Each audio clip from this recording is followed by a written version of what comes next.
Hey everyone, I hope you're well. This is the story about what if Naruto could manipulate shadows.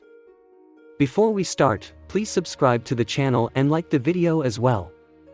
So without any further ado, let's start the what if. Classroom, 8:35 a.m. It was about 5 minutes after Guy introduced himself. Lee was still enraptured, Niji was still mortified, Naruto was still cursing in his head, and Guy was still posing.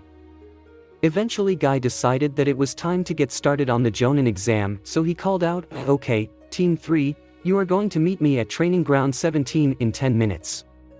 Bring anything you think you might need and don't be late." With that, the unbelievably eccentric, oh hell, who am I kidding, downright crazy ninja vanished as he appeared, turtle and all. Naruto, knowing that he had everything he might need, just shined to the training ground, leaving his two soon-to-be teammates to walk or run since Training Ground 17 was on the other side of the village from the academy. They left Ten and her chosen teammates waiting for the notoriously late porn-reading copy ninja. Training Ground 17, 8:45 a.m. Lee and Niji made it to the training ground at 8:44. What they found was Guy doing a lot of push-ups and Naruto sitting in a nearby tree, drinking from his never-ending teacup.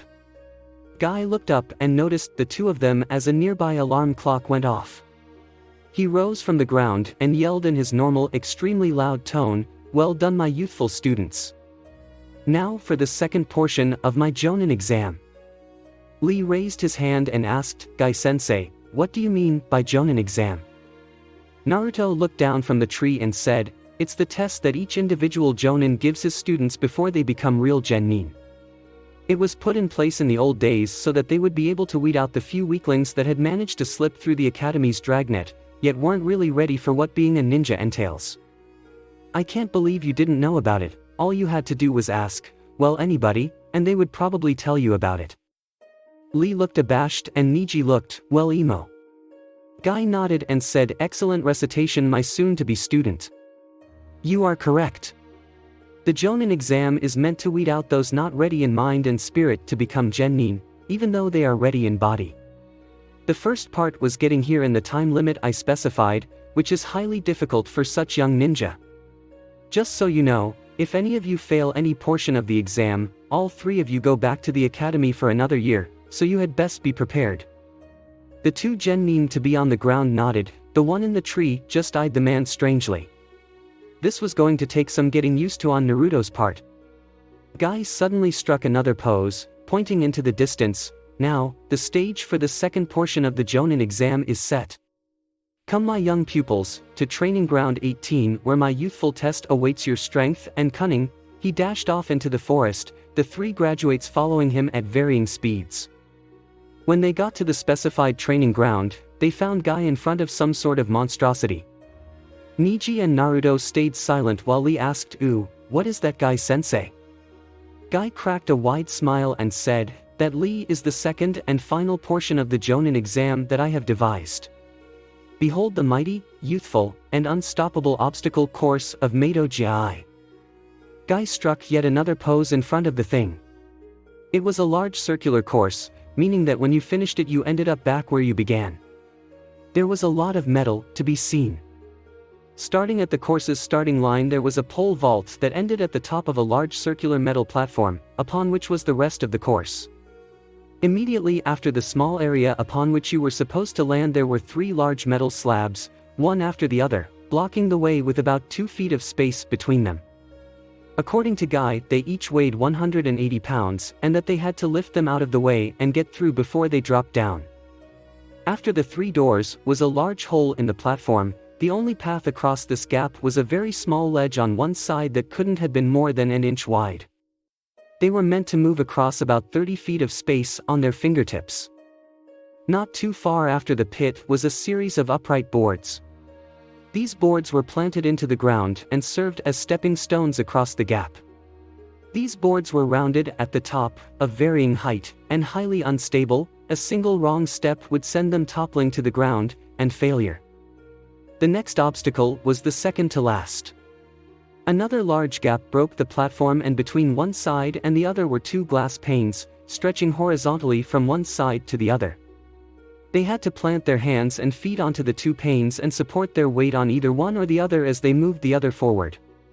For example, they would press their feet against the glass and hold their weight as they moved their hands forward and vice versa. The final obstacle was a single balance beam not even 2 inches wide. There were mechanisms launching blunted kunai, shuriken, and senbon across the balance beam at random intervals. These weapons were also painted so that if you got hit, it would show. If you got hit or fell off, you failed. After the balance beam was a large drop onto a large trampoline meant to catch the fall, and the finish line about 10 feet beyond that. The thing was monstrous. My students, this is your final obstacle to becoming genin. If you fall from the platform, you fail, and your teammates with you. And should you fail to complete the course in under 5 minutes, you also fail, you. He pointed to Niji, you are first. Prepare to face the course. He gave Niji a moment to overcome his shock and get into position before saying, the time starts when you touch the pole, begin when ready. Niji waited a moment, sizing up the movement before grabbing the pole, and after a moment's jog launched himself onto the platform. Guy had already started the timer. Niji worked quickly as the seconds ticked down, seizing the handles on the first door, hauling it above his head and sliding underneath before letting go and quickly bringing his arm through before it got crushed. He did the same for the second door and the third. Niji didn't stop at all, putting fingers to metal strip and shimmying down the line, silently grateful that his juken training strengthened his fingers and hands all the while. He did not stop for a moment, already a minute and a half had gone by. He ran to the boards and quickly ran across them. Dangerous, but fast, he was lucky that the juken required a lot of agility and balance to perform correctly, otherwise the wobbling boards would have sent him to the ground. Niji didn't waste a second, moving across the gap between the two panes of glass, alternately putting the full force of his weight onto each set of limbs as he moved forward, his muscles burning as he traversed the obstacle. Niji stood before the balance beam with 1 minute and 30 seconds left on the clock.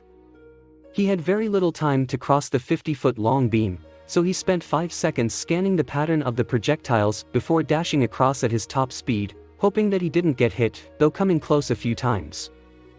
Niji jumped from the last 5 feet of beam to the trampoline, losing his balance as he bounced and finally managing to dash across the finish line with a time of 4 minutes and 48 seconds.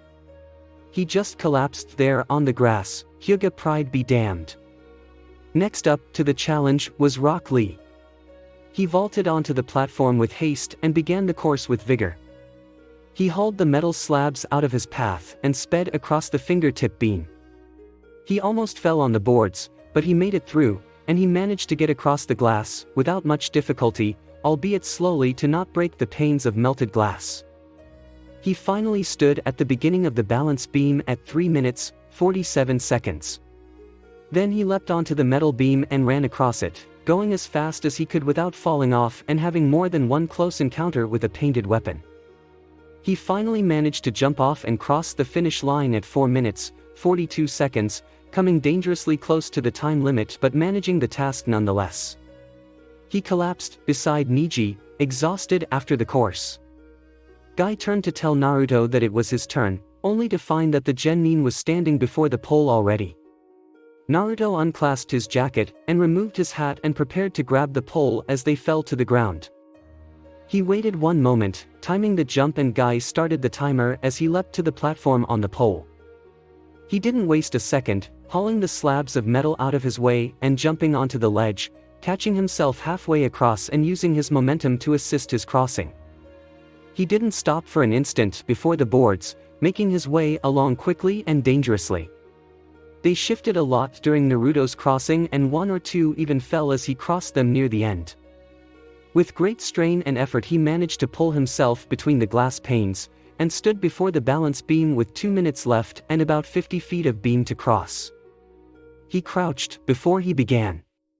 Not good for balance, but it guaranteed that he wouldn't be hit by any flying weapons. He had difficulty keeping his balance the entire way, but he didn't come close to getting hit even once. At the last few feet he jumped off of the platform early, landing upon the trampoline on his hands and bounding over the finish line at 3 minutes, 59 seconds. Guy was very impressed. Amazing, my youthful students. I actually never thought that you would all be able to do it. If one of you didn't, there would have been a moral test to give you, but you have managed to circumvent this. This is unbelievable. I am truly impressed by you all. Guy took a moment from his rant to see that no one was paying attention to him. Niji and Lee were still on the ground panting like mad, and Naruto just took a moment to gather himself and regain his breath before retrieving his coat and hat before watching the birds in a nearby tree. Guy cleared his throat and then shouted, "Now, you have passed my test, so you are all officially Genin of Konoha. Be proud of yourselves. Now then, gather round. I think that we should learn a bit about each other since we will be working together until you all become Chunin." Guy went and sat down on the edge of the trampoline and motioned for his other students to sit in front of him, which after a moment, they did. Lee and Niji had managed to recover for the most part. Guy smiled and said, "Now, I want you to tell me your name, your likes, your dislikes, your hobbies, your shoe size, your dreams for the future, your best time on the 100-meter dash, and your maximum weight on the bench press." I shall go first. My name is Mato Guy. I like taijutsu and besting my eternal rival. I dislike those that give up. My hobbies are taijutsu and running on the beach at sunset and sunrise. My shoe size is 13, my best time is 6 seconds, my maximum weight is 850 pounds, and my dreams for the future are to prove once and for all that I am better than my rival. Taijutsu is the most powerful of the 3 ninja arts. That spandex is not horrendous, and to spread the power of youth to all of Konoha.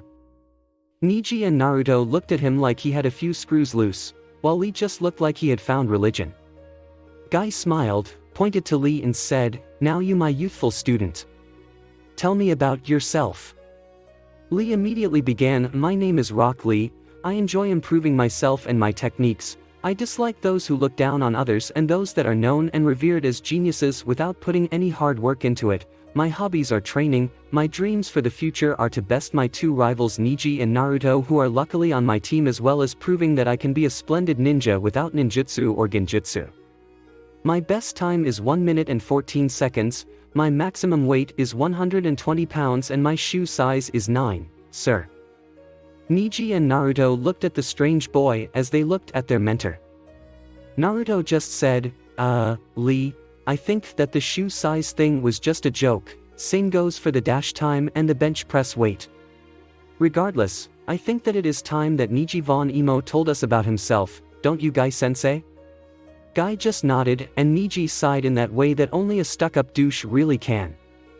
He began, "My name is Hyuga Niji. I enjoy beating hopeless fools into the ground. I dislike the Hyuga main branch, especially that weakling of an Eris and Kumigakure. My hobbies are training to prove that the main branch is inferior and meditation, and my dreams for the future don't matter. All is already decided by fate, and nobody has any say in what she has written." Guy looked a little unnerved, but nodded nonetheless. Then he turned to Naruto and yelled, "Now, it is your turn, my most youthful student. Tell us about yourself." Naruto sighed lightly, not believing that of all the possible senseis he got stuck with one of the 2 worst. Then he began, "My name is Uzumaki Naruto. My likes are darkness and shadow, any place out of the sun and beating down those who deserve it. My dislikes are bigoted morons and people who get incredibly stuck up just because someone died at some point. They act like it was never going to happen eventually. My hobbies are no one's concern, and my dreams for the future are immaterial until I achieve them. When I complete those goals, I will tell you all about them." Guy looked happy, if a bit confused. He yelled, "Excellent, my students. We are now officially Team 3. We will meet in Training Ground 3 every day at 10 a.m. to receive our first mission. Dismissed." Lee and Niji got up and left, with Lee talking about Guy in an inspired sort of voice. Naruto, however, stayed behind. Guy asked him, "Yes, what is it, Naruto-kun? Do you have a question?" Naruto stood and looked at the spandex-clad man. He just said, "You know who I am, and what I can do, along with what I contain, correct?" Guy suddenly got a bit more serious, knowing that this was probably important. He knew all about Naruto's shadow abilities, a lot of people did. The ability to bring one's own shadow to life in addition to manipulating darkness and shadow like it was a living thing. They even protected him so effectively that he had never felt physical pain in his life. Oh yes, his abilities had become well known in Konoha. Guy just nodded in response to Naruto's question. Naruto smiled a bit and said, "I would like to have a spar with you, Guy-sensei." Guy looked a bit surprised. A spar? I would be most willing, Naruto-kun, to match my power of youth against yours, but aren't you tired from the course? Naruto smirked a bit and said, "You believe that?" Yes, I did give the course my all, but I recover quickly. I would like to spar against you, Guy-sensei, to find out just how great my abilities are, what my limit is. I really need to find this out, and you are the strongest person I know aside from Hokage-sama himself. You see? Guy nodded, understanding the point. He stood up and smiled. "Very well, Naruto-kun, I accept your challenge. I shall do my best to defeat you. Now come, we shall return to training ground 17, it should be vacant and should be an excellent ground for us to fight." Guy dashed off to the field where the team met earlier, Naruto following him at a slower, more mundane pace. When they stood across from each other on the field, Guy took the normal stance for the iron fist style of fighting that he always used. Naruto smiled and said, "Before we begin, take off your weights, Guy-sensei." Guy looked puzzled. "Are you sure, Naruto-kun? The battle probably won't last long if I am using my full speed and strength." Naruto shook his head slightly and said, "I don't care about the length of the fight, but the quality of it, and the quality of it goes down tremendously if you are limiting yourself. I don't want you to hold back at all." Guy got out of his stance and took off his weights, tossing them to the side where they made large impact craters. "If you are sure, Naruto-kun. Are you ready?" Naruto's shadow came to life, becoming a solid black version of Naruto with bright white eyes. Naruto nodded and Guy vanished. A moment later, a large impact against a wall of darkness moved Naruto several feet to the side. Guy had already vanished again, but Naruto knew what was happening. Guy was moving faster than he could see, but not faster than the shadow could move. Guy was still obedient to laws of gravity and forces such as inertia, while darkness wasn't, so it could still move faster than all but the very fastest physical matter. This sudden impact happened several more times, both Naruto and his shadow looking for the fast taijutsu master. Eventually Guy reappeared some few feet away, panting lightly as he said, "Well, Naruto-kun, your defense is quite impressive. At my current maximum speed I am unable to penetrate it. If your offense is as good as your defense, I may even lose." Naruto smiled at the slightly winded Jonin and said, "That's the plan, Guy-sensei. Now this fight gets interesting." He pointed one hand at Guy, palm facing the taijutsu master, as the shadows all around the clearing suddenly began to move. Wisps of darkness were emitted from Naruto's hands and body, which floated into the air, and the clearing suddenly got a lot darker, like it was twilight instead of noon. Darkness formed and swirled around Naruto's hand in a circle as Naruto only said one word, "Kuruzu." Half an hour later, the three Jonin senseis were reporting to the Hokage on the status of the Jonin exams, or at least they were. Only two of them had shown up. Both of them had the same message: their teams failed. Sarutobi was actually expecting this. Neither of the two Jonin really wanted a team, so any team they were given were doomed to receive very difficult tests. The only one who hadn't shown up yet was Guy. He was strangely absent. A few minutes after he dismissed the other two, Guy stumbled into the room, heavily bruised, and the spandex torn in several places.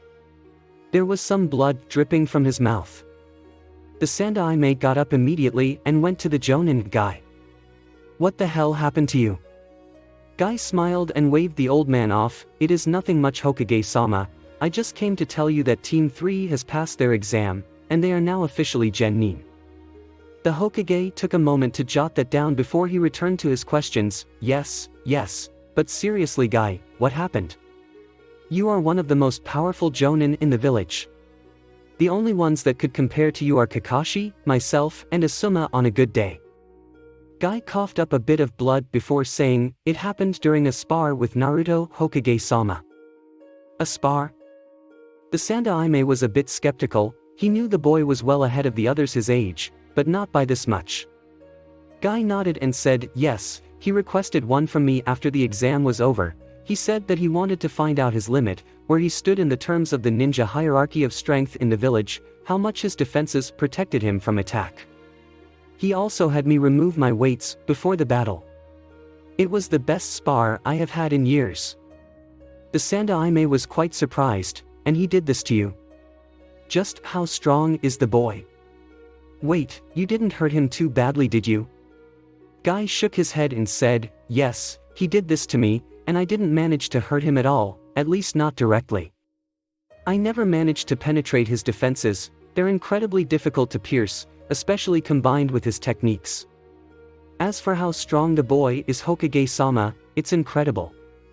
I don't think that anyone in the world could take him down without help. His techniques and abilities make it impossible to stand any real chance unless you are able to be in two places at once. It really is amazing, Hokage-sama. His abilities are so fluid, so lacking form or law that the limits of his powers are more mental than physical, bound only by his own ingenuity. We eventually decided to call it a draw since I could not pierce his defenses and he could not hold me down long enough to strike a finishing blow. I didn't even hurt him, at least not really. The worst he has are a couple of bruises from when I almost went through the shield. Now then, by your leave, Hokage-sama, I need to get to the hospital about these broken ribs. As the Jonin vanished, the Hokage returned to his paperwork. He put in the information for the new Genin team, Uzumaki Naruto, Hyuga Niji, and Rock Lee, under Mato Guy. Naruto, he thought, just how strong are you? Naruto's house, about the same time. Naruto walked in like it was ordinary, having a bit of blood coming out of the corner of your mouth and some rather nasty bruises on one arm. Perona, who was waiting for his return, was shocked. Naruto-kun. What happened to you? She rushed over and looked at his injuries. She hurried him over to the couch, where he sat down. He waved her away after a moment and said, don't worry, Perona-chan, I'm fine. I managed to pass those Jonin tests, by the way. They were hard as hell, but I managed. After that I managed to convince Guy to have a spar with me. I wanted to find out how strong he was and perhaps even find out exactly how strong my defenses are. I have been physically hurt for the first time in my life, but it wasn't actually as bad as I thought it would be.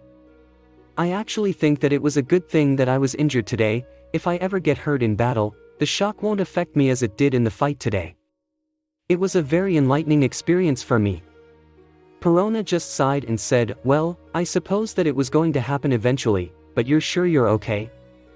He just nodded and she hugged him. Then I'm glad. All Naruto could say was that when she was scared for herself, or anyone, her grip got about 5 times stronger. He eventually managed to pry her off of him and went down to the lab. His wounds would heal, Kyubi would see to that. In the meantime, he had to go see Hogback. The doctor had sent him a message that something was wrong. Hokage Mountain Caves. Naruto emerged in his usual spot and started looking for them all. The caves were quite extensive and they could be almost anywhere.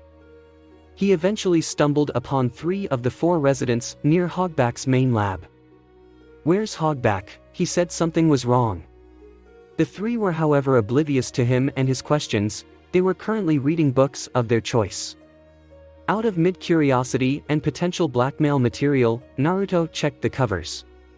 Absalom was reading the first volume of Ika Ika, Big Shock. Apparently the moniker Perfsalom was well earned.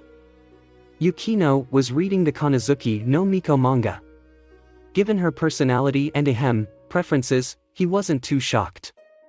What actually surprised him was what Haruka was reading. Revolutionary Girl Yatina, I am seeing a pattern here.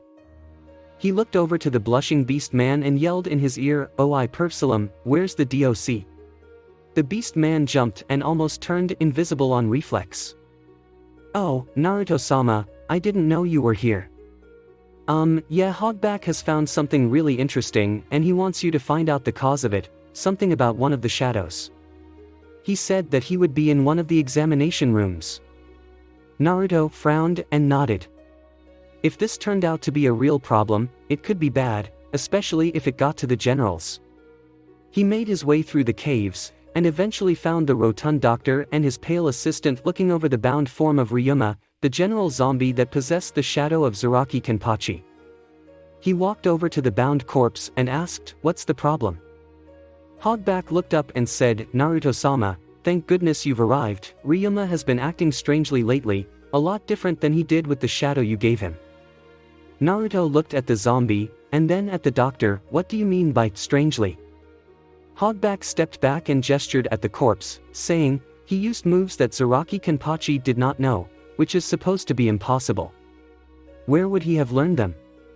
Then he asked if he could see Haruka's panties for some reason, which the original Zaraki showed no sort of attraction toward anyone. "I just don't understand it." Naruto frowned and put his hand into the shadow. There was some possibility that he had attached the shadow incorrectly when he rushed the animation of the body. Unlikely, but there was a chance. What he found wasn't an incorrect bonding, however, it was something else entirely. "What the hell? How can there be two?" he asked himself. Two what, Naruto-sama?" Hogback looked at the zombie, looking for anything that wasn't supposed to be there. "Two shadows, somehow, there are two shadows inside of this body. I don't understand it, though one shadow seems to be a lot smaller than the other." Naruto removed his hands from the shadow, pondering this anomaly. Wait, the way he was supposedly acting, it couldn't be. Hogback. Did you find something, Naruto-sama? "I think so, yes. The original shadow that was given to him by Gecko Moria, he was that near immortal skeleton Brook, right?" Hogback suddenly realized what must have happened. "Yes, actually now that I think about it, Ryuma has been acting a lot like the Ryuma way back then. If there's two shadows, then the other shadow must be the shadow of Brook.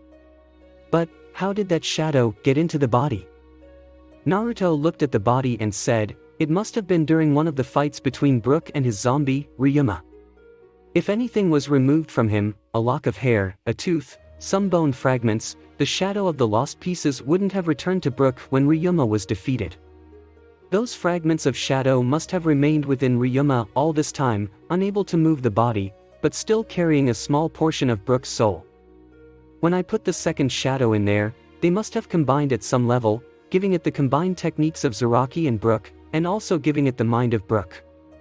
I don't understand how the weaker shadow could have come up on top, but somehow it did.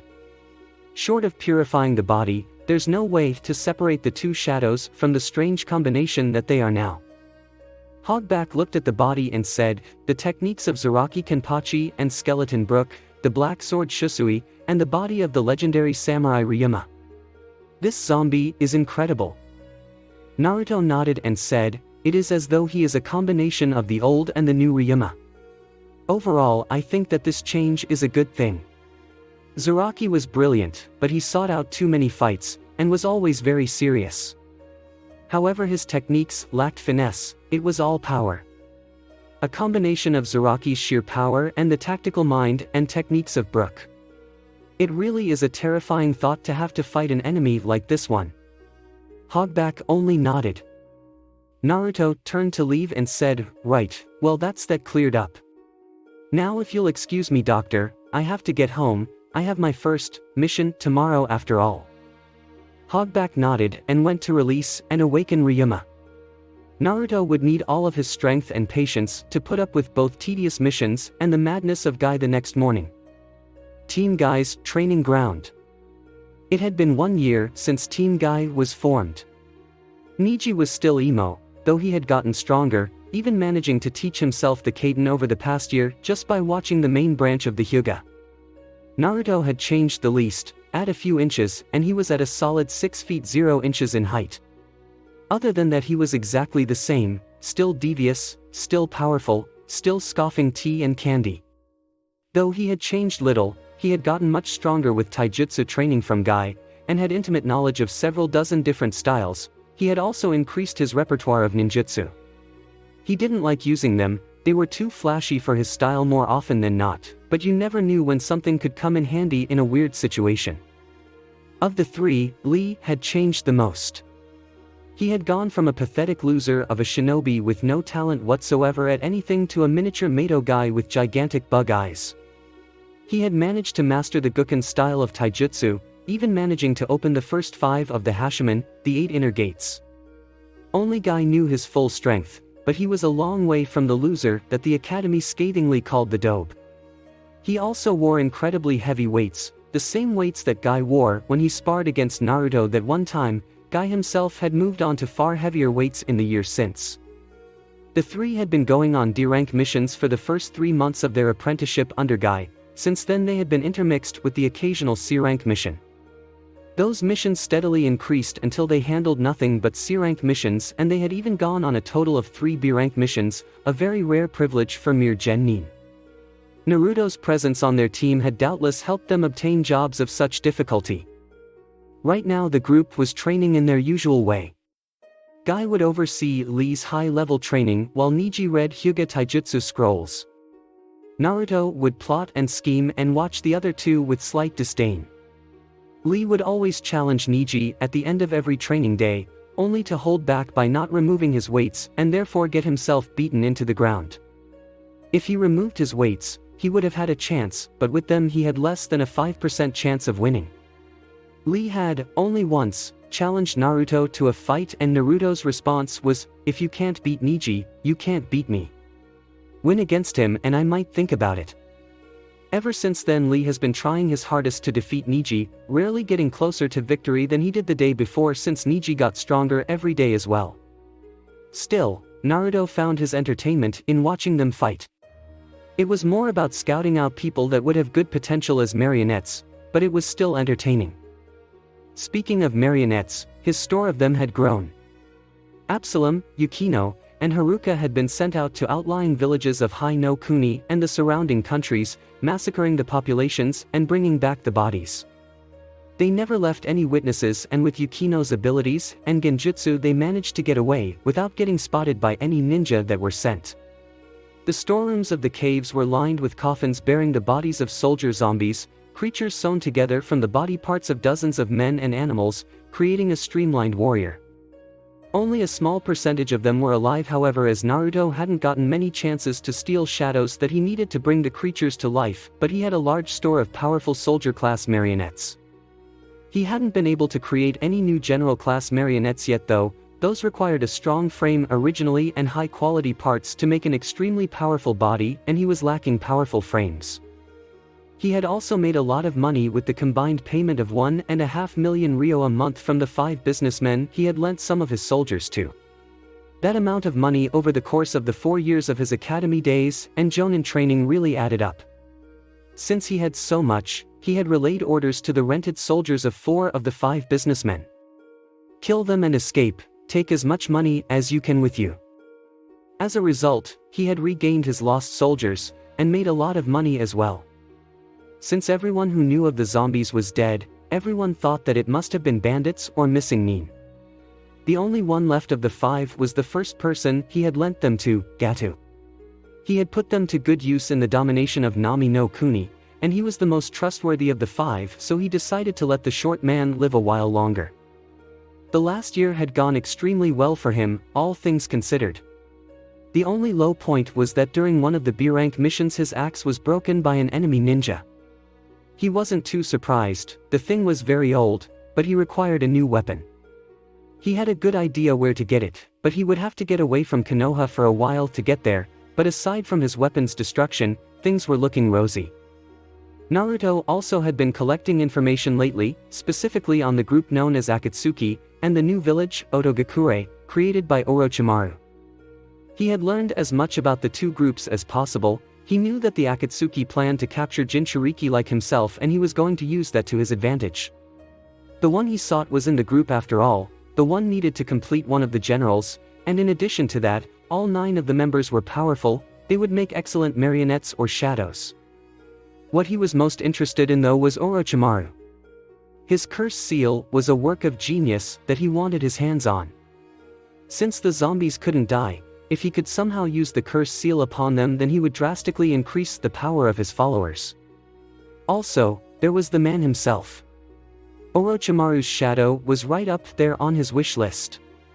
He may have been vile, pedophilic and repulsive overall, but he was devious and cunning as well as a scientific genius. The shadow of Orochimaru himself would be a valuable asset if he could get it. But more importantly was the plan he had to destroy Konoha in a few months, during the Chunin selection exams. He had looked over the idea and had realized that his plan had a very good chance of destroying Konoha. This would bother most people, but not Naruto. A lot of people in his situation would oppose Orochimaru, wanting to destroy Konoha themselves, but Naruto had no problems with allowing Orochimaru to annihilate the place.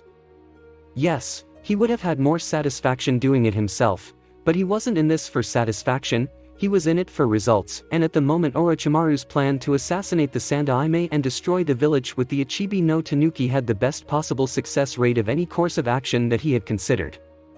All Naruto would do was watch the show, get out of the way and make sure that his plan worked, acting as Orochimaru's guardian devil.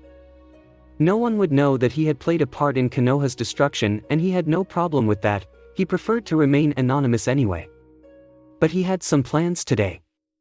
Today was the Genin exam for the new guys, the next generation of Genin, and he wanted to see the show. That girl from last year, 1010, would be taking part in them too since she failed her Jonin exam last year. Aside from that, there would be a lot of clan heirs in this batch and he wanted to see how strong they were. As a result, the training day ended with Niji beating the crap out of Lee again when the spandex-clad Genin challenged him and they went their separate ways. Niji headed home, Guy and Lee went wherever the hell they went after training, probably home, and Naruto went to the academy to watch the clown show begin. Konoha Ninja Academy, noon.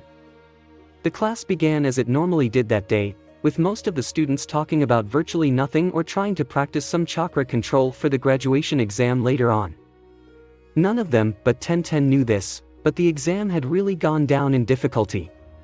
It had gone from very difficult taijutsu, weapons proficiency, genjutsu, and ninjutsu exams, along with a 1,000-question written exam, to a 50-question multiple-choice test, a taijutsu exam requiring them to score a hit on a chunin when he was going at barely 20%, no genjutsu exam whatsoever, a weapons proficiency test requiring somebody to hit one bullseye once and having 10 chances to do it, and a ninjutsu exam requiring a mediocre knowledge of the three academy jutsu.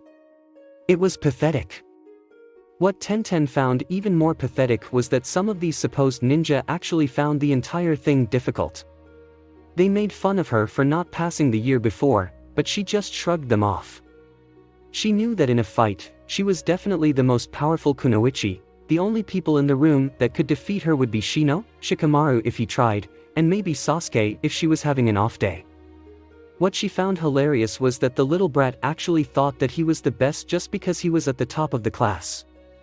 She knew for certain that Shino, Shikamaru, or herself could have taken the top spot if they wanted to, but Shikamaru was too lazy and the remaining two didn't want everyone to know how strong they really were. If it weren't for that Jonin giving them an impossible exam, she would have passed last year, but of all the possible tests, the one that her team last year got was to make it through the forest of death to the tower and back 5 times in 5 minutes. It just wasn't possible and she knew that the Jonin Hatake Kakashi knew it too.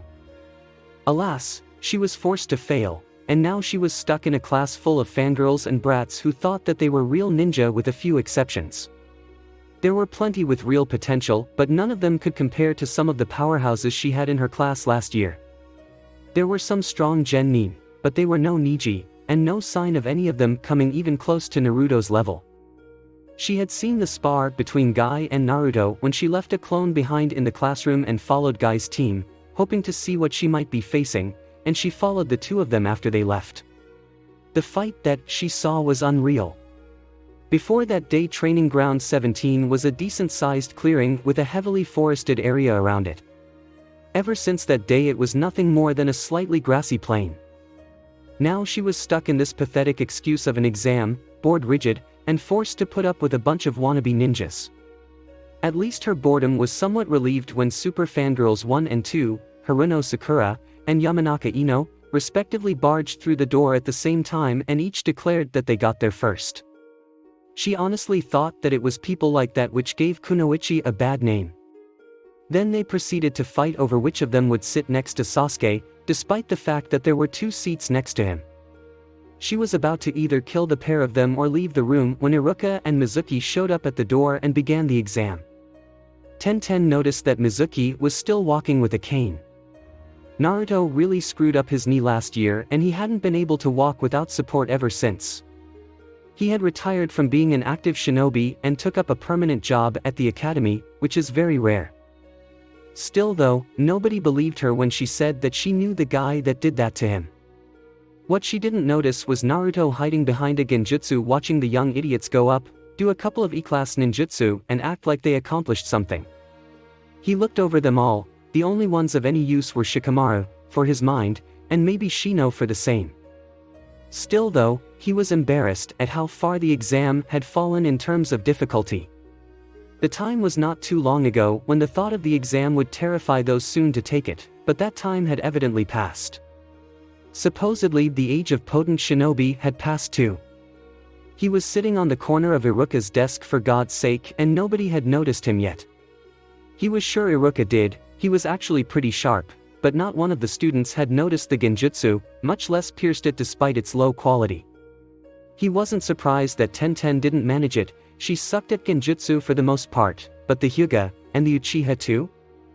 That was just pitiful. If it were Niji or Itachi, he would have been noticed within a minute. Eventually, as the last few were being tested, the Aburame's insects detected him. Shino noticed it and immediately knew what had been going on. His bugs told him something was off but he couldn't figure it out until now. He went through several hand seals and mumbled "Kai," and the attention of the entire room was drawn to the strangely clad man sitting on Iruka's desk. Sakura, the loudest fangirl on this side of the country, immediately pointed at him and yelled, "Who are you?" Naruto looked at the pathetic girl's actions and chuckled lightly. He turned and said to Iruka, the quality of this year's ninja is atrocious compared to last year's, Iruka-san. You don't even have a difficult exam to weed out most of the trash anymore. I really feel sorry for you." He took a sip of his tea as Iruka recognized who the person was. The fangirl yelled again, "Who the hell are you?" Naruto looked at her and frowned. "I believe that it is only polite to introduce yourself before demanding the name of others. There are proprieties to be observed, young woman. Honestly, this year's shinobi have not only gone down in strength but also in manners. Is there anything else that has decreased which I should know about?" The students in the room looked, as a whole, pissed. There were a few who didn't show it like Shino and Shikamaru, and then there was Tenten who knew what was going on. He was just trying to piss them all off, and she knew that he wasn't referring to her when he said such things. Sakura yelled, "I'm Haruno Sakura, most beautiful ninja in Konoha, now who are you?" Iruka decided to end Naruto's little game and said, "Sit down, Sakura, he's not an enemy. This is Uzumaki Naruto, the most powerful genin from last year's class and currently the strongest genin in Konoha. Hell, he's stronger than most of, if not all, of us Chunin." The class looked at Naruto with newfound respect with one exception. After all, if he was respected so much by Iruka, then he must really be something.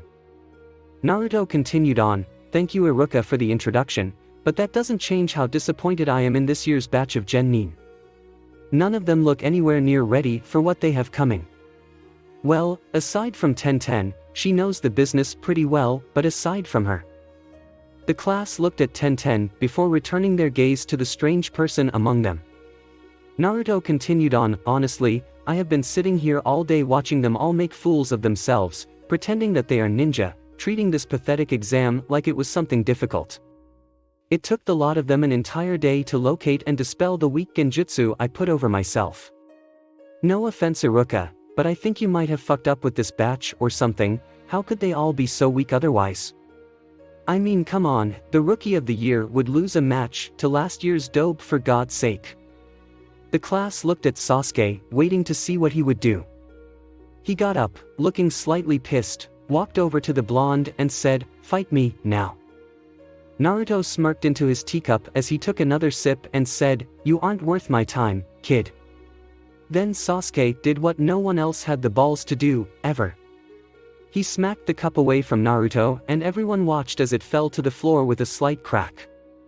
Naruto looked the angry Uchiha in the eyes and Sasuke, just then, realized that he fucked up, big time. He got up and walked over to the cup, picked it up, and gave it a once-over. He just said, "You took a chip out of the handle, you cocksure gutter snipe. Fine then, you want a fight? You've got one, follow me." Naruto put the cup back into his coat and left the room, a smirking Sasuke following him. The rest of the class followed them all, wanting to see the fight between the Rookie of the Year and last year's model of perfection. They followed the two out of the building, onto the training grounds near the forest. Naruto leaned against one of the trees, folded his arms and said, "Come on, if you think you can take me." Sasuke blindly rushed forward. Sakura and Ino were yelling, "Yeah! Go Sasuke! Kick that loser's butt!" Tenten just chuckled lightly. Ino asked, "What's so funny, Tenten?" Tenten looked at the pair before saying, "It's funny that you think Sasuke has the slightest chance of winning this fight. Hell, I bet you 1,000 Ryo that Sasuke doesn't even touch him."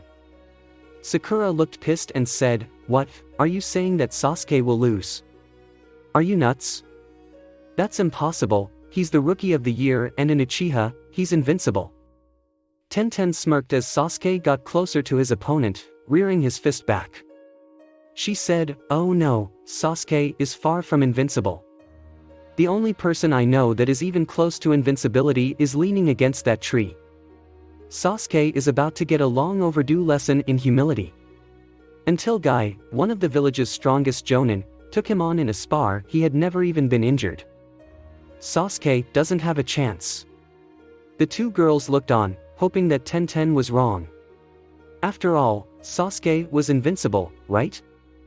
Sasuke got to Naruto and threw a punch right into his face.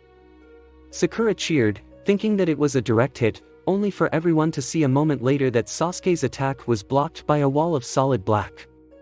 Sasuke jumped back and threw several shuriken, all of which were blocked by the same wall which had emerged from the shadow of a nearby tree. Naruto was smirking at Sasuke's obvious frustration. He called over to Sasuke, "Come on Uchiha, I thought you would be a challenge, after all you're the tragic hero of the Uchiha massacre, the only survivor of your brother's rampage. Stop fooling around and attack me already." Sasuke's anger was boiling over at this person treating him like nothing when he was the last Uchiha. He went through a series of quick hand seals and yelled, "Katan, Gakakyu no Jutsu," as he blew out a large ball of flame. Naruto smirked as the shadow automatically blocked the weak attack. "Is that all a pathetic Uchiha like yourself can do? I mean, I wasn't expecting much, but come on, this is ridiculous." Sasuke grew even angrier if that was possible and yelled, "Shut up," as he threw a dozen kunai, only to have them blocked by the same defense as all of his other attacks. He ground his teeth in frustration, to Naruto's delight. Naruto just said, "Come on Uchiha, I thought this was supposed to be a spar, not us fooling around. But if you don't want to attack me for some reason, then I will attack you." He gestured with his hand and a tendril of shadow rushed from the surrounding darkness and wrapped around Sasuke's ankles. It pulled his feet out from under him, hauling him into the sky before slamming him down, hard, onto the ground. "Are you done playing around yet, or do you need more motivation?" Needless to say, the crowd was shocked.